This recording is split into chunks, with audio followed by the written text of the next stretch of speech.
पाठ या टेक्स्ट के अध्ययन की वह पद्धति जिसके माध्यम से न केवल निर्धारित पाठ के अर्थ को विस्थापित किया जा सकता है अपितु उसके अर्थगत अद्वितीयत्व को भी विखंडित किया जा सकता है। एक प्रकार से विखंडन साहित्यिक अवधारणाओं का उत्तरवर्ती रूप है। पाठ विश्लेषण पर बल देते हुए एक ही पाठ या टेक्स्ट की शब्द अलंकार दर्शन और साहित्य आदि बिंदुओं को ध्यान में रखकर की गई समीक्षा एक प्रकार से विखंडन का कार्य करती है। कुल मिलाकर विखंडनवाद के तहत एक ही पाठ की कई व्याख्याएं हो सकती हैं और उन व्याख्याओं से जो निर्णायक अर्थ प्राप्त होगा वह पाठक अध्ययन केंद्रित होगा और साथ ही पाठक के पढ़ने की पद्धति पर निर्भर करेगा। आज साहित्यिक वार्ता कार्यक्रम में विखंडनवाद पर विस्तृत चर्चा हेतु मुंबई विश्वविद्यालय के हिंदी विभाग के प्रोफेसर करुणाशंकर उपाध्याय सर मौजूद हैं। सर, आपका साहित्यिक वार्ता कार्यक्रम में बहुत बहुत स्वागत है। मैं चंद्रकांत तिवारी अपने दर्शकों का भी साहित्यिक वार्ता कार्यक्रम में बहुत बहुत स्वागत करता हूं। नमस्कार। विसंरचनावाद, जिसको विखंडनवाद भी कहा गया है, उसकी चर्चा करेंगे। यह अंग्रेजी के डिकंस्ट्रक्शनिज्म शब्द का हिंदी अनुवाद है। इसके भी हिंदी में कई अनुवाद किए गए। डॉक्टर बच्चन सिंह ने विनिर्मितवाद किया, डॉक्टर गोपीचंद नारंग ने विरचनावाद किया, और सुधीर पचौरी ने विखंडनवाद किया, डॉक्टर पांडे शशभूषण सीतांशु ने विसंरचनावाद किया। तो 4 अनुवाद हिंदी में इसके मिलते हैं, इस केवल एक सिद्धांत के। इसके प्रवर्तक, जैसा कि आप जानते हैं, जैक देरिदा हैं जी। जैक देरिदा का जन्म 1930 में अल्जीरिया में हुआ था और उन्होंने अपनी पढ़ाई लिखाई एक प्रकार से फ्रांस में की। उनकी 3 पुस्तकें बहुत महत्वपूर्ण मानी जाती हैं जो विसंरचनावाद या विखंडनवाद को आगे बढ़ाती हैं। उनमें पहली पुस्तक है स्पीच एंड फिनोमेना, दूसरी है राइटिंग एंड डिफरेंस और तीसरी है ऑफ ग्रामेटोलॉजी। इन तीनों के माध्यम से देरिदा ने साहित्य, दर्शन, राजनीति, इन तमाम चित्रकला, इन तमाम क्षेत्रों में हम कह सकते हैं कि विखंडनवाद को प्रस्तुत किया और उन्होंने बहुत सारी परंपरागत रचनाओं का उसके आधार पर विश्लेषण भी किया। ऐसा माना जाता है कि जो देरिदा द्वारा प्रस्तावित विखंडनवाद है, इसमें उन्होंने यह कहा है कि पाठ अपने आप में अर्थ का प्रिज्म होता है जी। एक गतिशील रंगीन अर्थ किरणों की तरंगों को उत्क्षिप्त करने वाला प्रिज्म होता है। यह एक प्रकार से हम कह सकते हैं जिस प्रकार से संरचनावाद पाठ केंद्रित आलोचना पद्धति है, वैसे ही विखंडनवाद भी है। इसमें पाठ में उपस्थित शब्दों, वाक्यों और प्रोक्तियों के बीच जो अनुपस्थित अर्थ होता है उसकी तलाश की जाती है। इसमें रचनाकार ने जो कुछ अनिश्चित रखा है और जो अकथित अर्थ किसी पाठ में निहित है, उसको वाणी देने का कार्य किया जाता है। इन्होंने एक प्रकार से खंडनात्मक, डिस्ट्रक्टिव और विश्लेषणात्मक जो मार्टिन हाइडेगर की अवधारणा थी, उसके विरोध में डिकंस्ट्रक्शन का प्रयोग किया। यह उत्तर संरचनावादी या उत्तर आधुनिकतावादी जो पोस्ट स्ट्रक्चरलिस्ट अवधारणा है, उसी से जुड़ा हुआ है। इन्होंने भी संरचनावादियों की तरह लेखक को महत्व नहीं दिया, इन्होंने भी लेखक को नकारा तथा पाठ के विश्लेषण के लिए युग, प्रवृत्ति, समाज सबको अस्वीकार किया, केवल भाषा की वस्तुनिष्ठ सत्ता को जो है स्वीकार किया। जी। तो हम कह सकते हैं कि देरिदा जो है जब आलोचना के क्षेत्र में विखंडनवाद की या विसंरचनावाद की बात करते हैं तो वह पाठ की संरचना को ही डिसमेंटल करने की बात करते हैं। उनकी जो आलोचना है उसको हम कह सकते हैं कि यह एक प्रकार से प्रति आलोचना अथवा अधि आलोचना है, जिसे अंग्रेजी में मेटा क्रिटिसिज्म कहा जाता है। इन्होंने जब विखंडनवाद के स्वरूप का विश्लेषण किया तो इन्होंने भी उसमें कई बातें और बताने की कोशिश की। इनका कहना है कि जो बुनियादी पाठ है उसके भीतर जो निहित अर्थ है उसका विरहस्यीकरण करना जो है यह विखंडनवादी आलोचना का मुख्य लक्ष्य है। जी। इसके अलावा पॉल डीमान ने भी विखंडनवाद को आगे बढ़ाने का कार्य किया। यह साहित्यिक अध्ययन के अलावा धर्मशास्त्र, विधि, आचार शास्त्र, दर्शन शास्त्र अनेक क्षेत्रों में जो है आती है। इन्होंने अंतरपाठीयता की अवधारणा को प्रस्तुत करने का कार्य किया है। अंतरपाठीयता का मतलब यही है कि जब हम किसी कविता में, कहानी में या किसी कृति में ज्ञान विज्ञान के दूसरे क्षेत्र को लाते हैं तो उससे अंतरपाठीयता आती है। अंतरपाठीयता के लिए इन्होंने 7 कोटियों का निर्धारण किया है। एक भाव हरण है, यानी जो भाव उसमें प्रस्तुत किया जा रहा है उसके अर्थ का हरण कर लिया जाए, वहां उसके बदले कोई और भाव रखा जाए। दूसरा अनुकूलन है, तीसरा पुनर्कथन है, चौथा विद्रूपिका जिसको हम पैरोडी कहते हैं, पांचवा प्रत्यालोचन है, छठा संशोधन है और सातवां विस्तारण है। इनके माध्यम से हम कह सकते हैं कि अंतरपाठीयता का निर्धारण जो है किया जाता है। में जब हम किसी कृति को या किसी रचना को लेते हैं तो हम अंतरपाठीयता के अनेक अंतरीपों को पकड़ सकते हैं। जैसे जो निराला की प्रसिद्ध कविता है जूही की कली, तो देरिदा ने 2 शब्द दिए हैं। एक है अर्थ चिन्ह और दूसरा है अर्थ की मुक्त क्रीड़ा। एक है शब्द चिन्ह, यानी जो शब्द होते हैं उनमें कुछ अर्थ चिन्ह होते हैं, ट्रेसेस होते हैं कृति या पाठ में, उसकी तलाश करनी जरूरी है। दूसरा अर्थ होता है कि हम कविता को अनंत अर्थ संभवा मानते हैं। एक पाठ के उतने ही अर्थ हो सकते हैं जितने कि उसके पाठक। जी।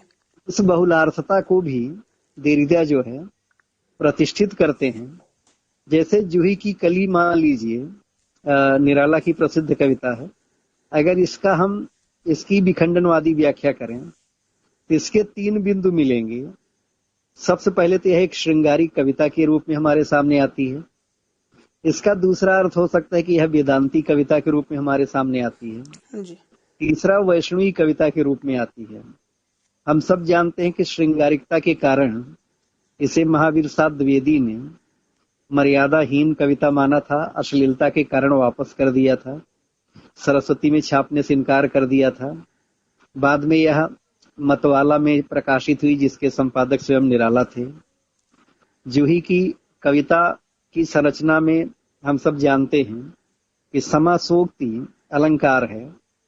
इसमें जूही की कली और पवन के माध्यम से नर नारी के प्रेम व्यापार की कविता रची गई है। इस तार्किक सूत्रीकरण को समझने के लिए निराला ने लिखा है मेरे गीत और मेरी कला में, जो उनका एक स्वयं का निबंध है। उसमें उन्होंने खुद लिखा है कि कली की सुप्ति, आत्म विस्मृति, मन के अंधकार के बाद है जागरण। आत्म परिचय, प्रिय साक्षात्कार, मन का प्रकाश जो है वही खिलना है। कली सोते हुए से जगी हुई, प्रिय से मिली हुई, खिली हुई पूर्ण मुक्ति के रूप में सर्वोच्च दार्शनिक व्याख्या की तरह हमारे सामने आती है।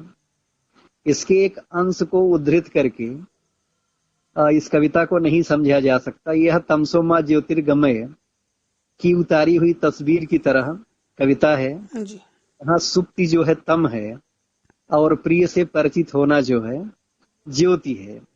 तो जूही की कली जो आरंभिक कविता है, जब इस कविता का और आगे विखंडन किया जाता है, इसमें हम देखेंगे कि यह सुंदर जूही की कली जो है, इसमें एक वेदांती नीरस अर्थ कवि ने स्वयं ही आरोपित कर दिया है।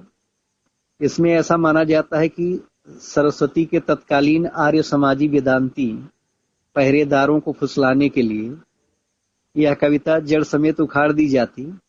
इसलिए इसमें शुक्लाभिसारिका, जैसे शुक्ला प्रेमिका जैसे चंद्र ज्योत्सना के साथ एकांत में बैठकर बात करता हूं, तो विजन वन वल्लरी पर से आरंभ होकर अंतिम पंक्ति तक कविता का मधुकोश दल प्रतिदल, पाखुरी दर पाखुरी खुलने लगता है। तब मैं अनुभव कर सकता हूं कि अपने असल अर्थ में यह कविता मोक्ष बोध की ही नहीं, काम बोध की भी कविता है। निका वधु का काम बोध, वह जूही की कली के भीतर ही भीतर तरुण हो चली है, और यौवन बोध अभी वह संधि द्वार को लांग ही पाया है। वह अमल कोमल तनु है, दृग्बंद किए है, शिथिल पत्रांक में सोई है। संभवतः अपने विकसित हुए आंतरिक व्यक्तित्व के प्रति वह कली स्वयं सचेत नहीं, वह बालिका वधु स्वयं सचेत नहीं है। तो जूही की कली को जब पवन उसका काम बोध आकर झकझोर देता है, यौवन की तीव्र सचेत बोध दे जाता है उसके स्नायु मंडल के भीतर, तो निराला यह कहना चाहते हैं कि वह मलयानिल उपवन जो है, जो सर सरित गहन गिरी कानन कुंज लता पुंजों को पार कर दूर देश से आता है, वह एक प्रकार से मन के भीतर ही है। वह उपवन मन के अवचेतन और स्नायु चक्रों में ही है, और वह अंतर का मलयानिल है जो उस बालिका वधु को वया संधि के बाद उसके भीतर सक्रिय होता है और उसके यौवन बोध को जगाता है। तो वह जूही की कली इस प्रकार से मलयानिल जो भीतर की काम चेतना है, बाहर दूर देशों से आते मलयानिल का रूपक धारण करती है। वह भीतर बाहर जो भीतर ही भीतर विकसित हो रहा काम चैतन्य का पूर्ण जागरण पाती है, तो उसको पाकर के सृष्टि व्यापी प्रकृति पुरुष की काम लीला का प्रतीक बन जाती है, न कि आत्मा परमात्मा के मोक्ष मार्गी महाविलन की। वह वेदांती नहीं वैष्णवी कविता है। इस कविता को वेदांती मानने से इसका कवित्व कमजोर पड़ता है। यह शुद्ध और स्वस्थ काम बोध की कविता है। यह स्वास्थ्य दीप्त काम बोध है। वसंत में इस बोध को उद्दीपन प्राप्त होता है और भीतर के बोध चक्र, भीतर की रक्त शिरा और स्नायु प्रवाह जग जाते हैं। इस प्रकार हम कह सकते हैं कि जूही की कली रस से भावित कामबोध की कविता है, जो विखंडन के माध्यम से हम इसकी अर्थवत्ता को देख सकते हैं। तो जब देरिदा ने अर्थ की मुक्त क्रीड़ा का सूत्र दिया, तो उन्होंने यह भी कहा कि जो पाठक है या जो वाचक है, वह अपने मार्ग पर एक तत्व से दूसरे को पिरोते हुए आगे बढ़ता है और प्रत्येक अर्थ की चाल के साथ जो उसकी अर्थ की मुक्त क्रीड़ा है वह बदल जाती है। देरिदा यही कहना चाहते हैं कि भारतीय परंपरा में कविता को जो अनंत अर्थ संभवा माना गया है, तो वह उसी बहुलार्थता की बात करते हैं और एक प्रविधि के रूप में वह यह कहना चाहते हैं कि विखंडन जो है वह पाठ की भूल भुलैया में चौकस प्रवेश द्वारा ही संभव है। उसमें जो निहित अलंकार होते हैं, जो अलंकारों की अवधारणा है, जो मिथक है, जो उसमें प्रतीक हैं, उसमें जो बिंब हैं, इन सारी चीजों को सही ढंग से पकड़ना होता है, चिह्नित करना होता है, ट्रेस करना होता है। तभी हम पाठ का विखंडन कर सकते हैं और उसके माध्यम से उसमें जो अर्थ की तमाम परतें हैं उनका भी रहस्यीकरण कर सकते हैं। पॉल डीमान, ब्लूम और हाइडेगर, हम कह सकते हैं जोनाथन फुलर, ऐसे और भी कई विद्वान और आलोचक आते हैं। उनमें कीनेथ वर्क हैं, जॉफरी हार्टमैन हैं, जो इस सिद्धांत को आगे बढ़ाने का कार्य करते हैं। इसमें अमेरिकी आलोचक भी शामिल हैं। हम यही कह सकते हैं कि जो जाक देरिडा ने विखंडनवाद हमारे सामने उत्तराधुनिकता के एक सैद्धांतिकी के रूप में प्रस्तुत किया, उसमें जो महत्वपूर्ण बातें ध्यान देने योग्य हैं वह यही है कि उनका कहना है कि विखंडन हर समय बदल जाता है, हर पाठ के साथ वही नहीं रहता है। एक आलोचक का कार्य यह है कि वह किसी वाग विशेषोक्ति, जो कहा गया है कि कविता में जो विशिष्ट अर्थ होता है, जो विलक्षण या चमत्कारिक अर्थ होता है, उसको उद्भाषित करने का कार्य करें। जी। इन्होंने यह भी कहा कि विखंडन कुछ नहीं करता, वह केवल पाठ के द्वारा उसे पढ़ते समय जो कुछ संपन्न होता है उसे पूर्णता प्रदान करने का कार्य करता है। वह वस्तुओं को बिलगाता नहीं है या कोई शल्य चिकित्सा नहीं करता है। मतलब एक प्रकार से विखंडन कोई विश्लेषण नहीं है, बल्कि परस्पर जो गुंथे हुए अर्थ हैं उनको उद्भाषित करने का कार्य जो है विखंडन के माध्यम से होता है। इसमें उन्होंने और भी कहा कि यह एक दार्शनिक, जब विखंडनवादी आलोचक अर्थ की मुक्त क्रीड़ा करता है तो वह एक दार्शनिक की स्थिति में आ जाता है, और इसीलिए विखंडन जब हम करते हैं किसी पाठ का तो उसकी प्रत्येक चाल, प्रत्येक रूपरेखा के साथ उसका अर्थ बदल जाता है।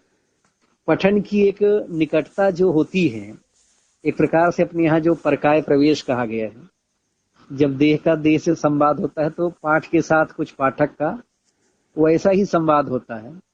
तो ऐसी स्थिति में जो है, जो अनिश्चित और अदृश्य अर्थ है, जो निहितार्थ है, वह पाठक के मन में उपस्थित होता है और अच्छे पठन के माध्यम से हम किसी रचना अथवा पाठ के मर्म का अच्छी तरह से उद्घाटन कर सकते हैं। दूसरी बात यह है कि देरिडा ने एक और मजेदार बात कही कि चूंकि यह एक प्रकार से एब्स्ट्रैक्ट सिद्धांत है, भाववाचक सिद्धांत है, तो इसलिए विखंडन क्या है इसको हम वैज्ञानिक ढंग से परिभाषित नहीं कर सकते। देरिडा का ही कहना है कि विखंडन इसकी अनुमति नहीं देता है। यानी इन्होंने जो सिद्धांत विश्व के सामने रखा वह मूल रूप से एक निर्वचन का दूसरे निर्वचन से मुकाबला है, एक व्याख्या का दूसरी व्याख्या से मुकाबला है। अर्थ की मुक्त क्रीड़ा का प्रतिमान होने के कारण यह पाठ में निहित भाषा की शक्ति को जो है व्यक्त करने का कार्य करती है।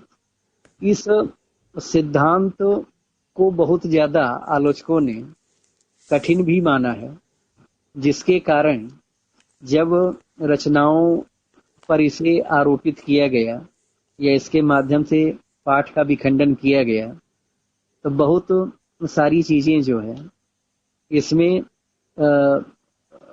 प्रायोगिक तौर पर सफल नहीं हो पाई हैं। इसलिए प्रैक्टिकली जो है एक प्रकार से इसको बहुत सारे लोगों ने अव्यावहारिक सिद्धांत भी जो है मानने का कार्य किया है, क्योंकि इसमें बहुत सारी बातें ऐसी भी रही जो सामान्य पाठक और आलोचक के गले भी नहीं उतरी। इसलिए इसमें विडंबना भी है, विरोधाभास भी है।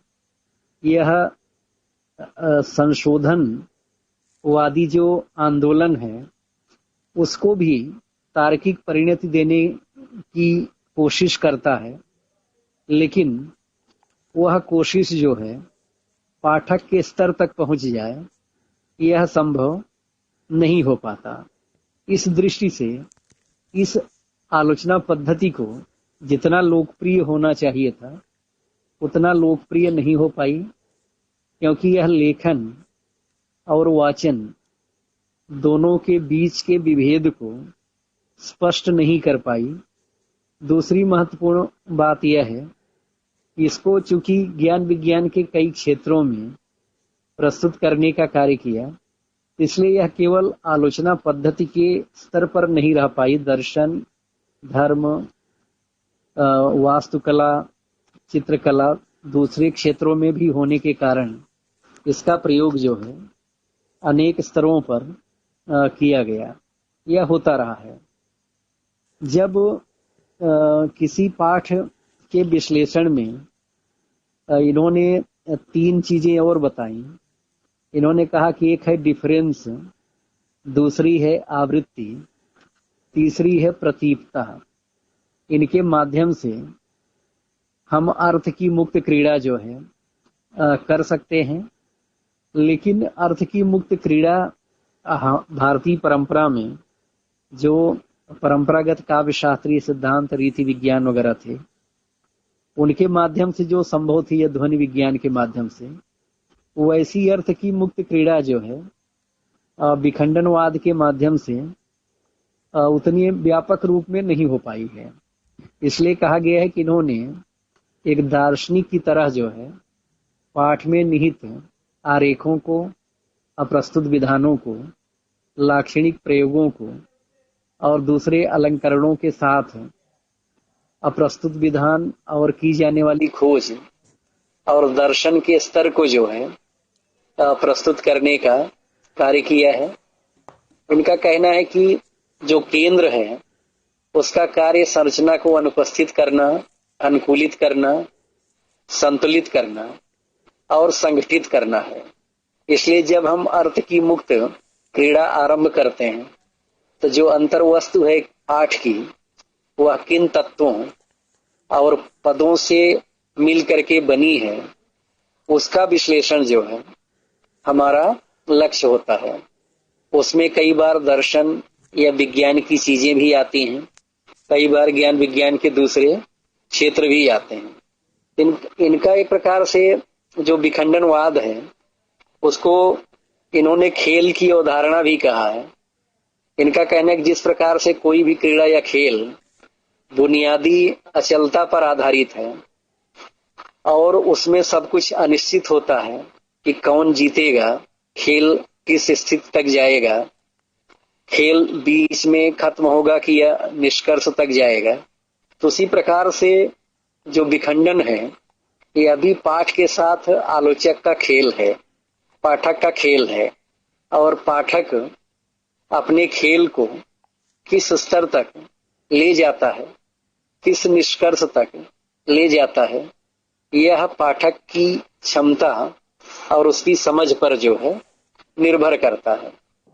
तो इनकी बात को जूलिया क्रिस्तीवा ने, जोनाथन कुलर ने और दूसरे जो आलोचक हैं उन्होंने भी बढ़ाने का कार्य किया है।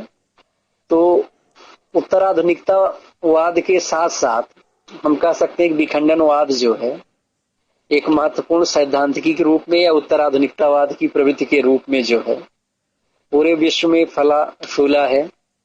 और जैक देरिडा दिल्ली आए थे जब 1999 या 2000 के आसपास, मैं तिथि तो भूल रहा हूँ, संयोग से उस समय एनएसडी में इनका व्याख्यान रखा गया था और मैं दिल्ली में था, तो मुझे इनको देखने का और सुनने का भी जो है सौभाग्य मिला है।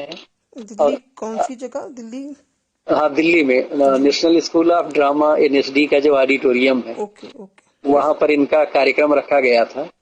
और संयोग से उस समय मैं महाराष्ट्र सदन में पास में ही था, तो हमारे कुछ मित्र और साथ में थे, तो हम गए थे। तो मैं इनको देख चुका हूँ और सुन चुका हूँ। 5 फीट 4 इंच के गोरे चिट्टे अल्जीरिया के रहने वाले व्यक्ति थे। फ्रांस में चूंकि पैदा हुए थे अल्जीरिया में और पढ़ाई लिखाई फ्रांस में हुई, और इनका वक्तव्य भी फ्रेंच में ही हुआ था। तो इनका वक्तव्य उस समय उसका लोग अनुवाद करके बताते थे। इन्होंने वक्तव्य तो फ्रेंच में ही दिया था। तो इस दृष्टि से ये हम कह सकते हैं कि इनकी जो अवधारणा है उसे आलोचना के क्षेत्र में एक वैश्विक स्वीकृति मिली, लेकिन चूंकि अवधारणा इतनी अमूर्त और एब्स्ट्रैक्ट है, उसको प्रयोग के धरातल पर, उसको आलोचना में विश्लेषण के धरातल पर उतार पाना जो है वह थोड़ा मुश्किल कार्य रहा। इस दृष्टि से वह उतनी सफल नहीं हो पाई। तो संरचनावाद ने जैसे अपनी कह सकते हैं कि अपनी सिद्धांत को वैज्ञानिक कहा था, वैसे ही इनका भी मानना था कि इनका सिद्धांत जो है वैज्ञानिक है। लेकिन हम सब जानते हैं कि कविता या साहित्य ऐसी चीज है कि जिसका जो व्यक्तिनिष्ठ पक्ष है वह केवल वस्तुनिष्ठ सिद्धांतों के आधार पर विश्लेषित नहीं किया जा सकता, चाहे वो भाव हो चाहे अंतर्वृत्तियां हो। इनके विश्लेषण के लिए कहीं न कहीं जो हमारे यहाँ का विभावन व्यापार है उसकी जरूरत पड़ती है। इसलिए यह सिद्धांत विश्व में चर्चा में तो आया, विचारकों के धरातल पर, आलोचकों के धरातल पर आया, लेकिन साहित्य के आम पाठक के धरातल पर नहीं पहुंच पाया, क्योंकि आम पाठक जो है आज भी मतिभ्रम का शिकार है और इसको ठीक से समझ नहीं पाया है। एक बात हाँ। इसकी आज के पाठक के लिए इसकी उपयोगिता महत्व पर भी कुछ बातें करेंगे। हाँ, आज के पाठक के लिए उपयोगिता और महत्व यही है कि भारतीय परंपरा में हम बहुत पहले ही कहते थे कविता अनंत अर्थ संभवा होती है। एक कविता में अर्थ की अनंत संभावनाएं होती हैं जी। तो इन्होंने दो सिद्धांत दिए, एक शब्द में निहित जो अर्थ चिन्ह है और दूसरा हम कह सकते हैं कि जो इन्होंने कहा अर्थ की मुक्त क्रीड़ा। तो जब हम अर्थ चिन्ह को कैसे पकड़ा जाता है इसका उदाहरण मैंने अपनी पुस्तक में दिया है। जैसे कबीरा खड़ा बाजार में सबकी खैर, ना काहू सो दोस्ती ना काहू सो बैर। ये बहुत आसान दोहा है। जब इसमें आप अर्थ चिन्ह ढूंढते हैं तो यहाँ जो कबीरा शब्द है, बाजार शब्द है, खैर, दोस्ती, बैर, ये सब अर्थ चिन्ह है। जब हम इन शब्दों का अर्थ निकालते हैं तो कबीर स्वयं को कबीरा कह रहे हैं, कबीरा कह करके वह स्वयं को साधारण जन से जोड़ रहे हैं। कबीरदास तथा कबीर की तुलना में कबीरा जो है हे शब्द है। और बाजार में खड़े होकर वह सबकी कुशलता की कामना क्यों कर रहे हैं? क्योंकि मध्यकाल में बाजार सबसे ज्यादा असुरक्षित जगह थी, सबसे ज्यादा अस्थिर जगह थी, इसलिए कबीर वहीं खड़े होकर सबकी कुशलता की कामना करते हैं। उस समय बाजार की स्थितियां चिंताजनक थी, आज भी हैं। राज सत्ता भी उनकी सुरक्षा के प्रति वचनबद्ध नहीं थी। ऐसी विकट स्थिति में कबीर जैसा व्यक्ति ही बाजार में खड़े होकर सबकी कुशलता की कामना कर सकता है। उस समय लोधी वंश का शासन था।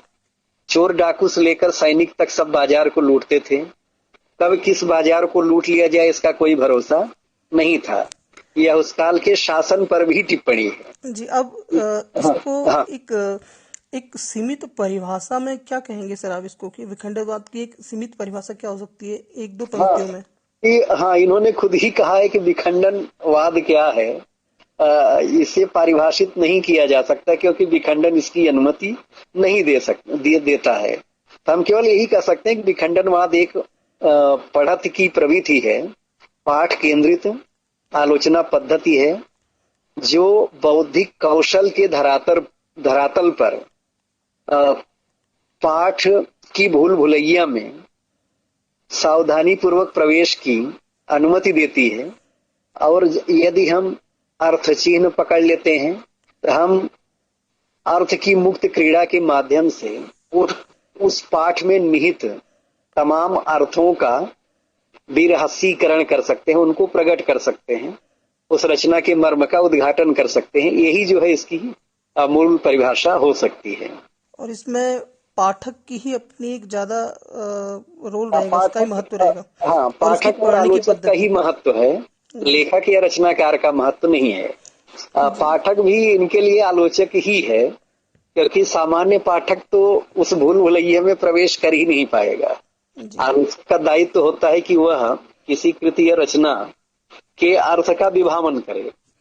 अपने यहाँ जो विभावन व्यापार है उसी को हम कह सकते हैं कि इन्होंने नई शब्दावली में हमारे सामने प्रस्तुत किया है। और विभावन व्यापार चूंकि आलोचकों द्वारा पहले से ही प्रयुक्त होता रहा है, तो कहीं न कहीं इन्होंने भारतीय साहित्य से भी हो सकता है कि कुछ प्रेरणा पाई हो, तो नए सिरे से उसको इस सिद्धांत रूप में देने का कार्य किया है।